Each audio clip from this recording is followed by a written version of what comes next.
Japan's historically strict immigration policies are rooted in centuries of national seclusion, a strong cultural emphasis on ethnic homogeneity, and a post-World War II reluctance to rely on foreign labor for social and economic reasons.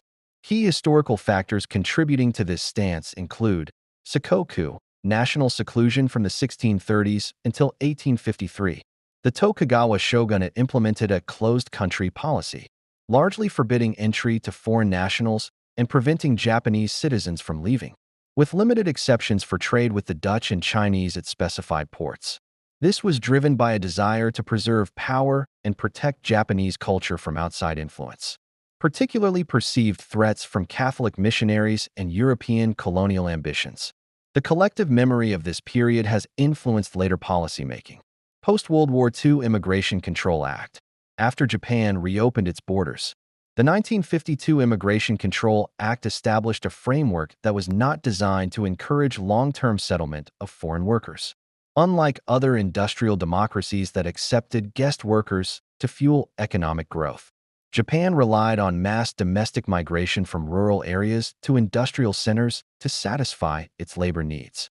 Concept of homogeneity, a widely held national self-image of being an ethnically homogeneous country, created psychological barriers to accepting foreign nationals for long-term residency or naturalization. Government policy and public opinion.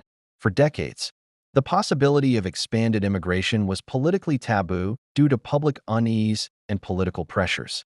Security concerns.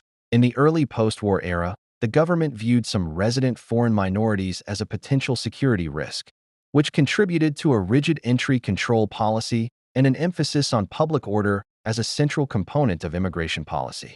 In recent years, Japan has started to reform its policies due to a severe labor shortage from its aging and shrinking population, creating new visa categories for specified skilled workers and improving support for integration. However, the historical legacy of a restrictive, no-immigration principle continues to influence its approach.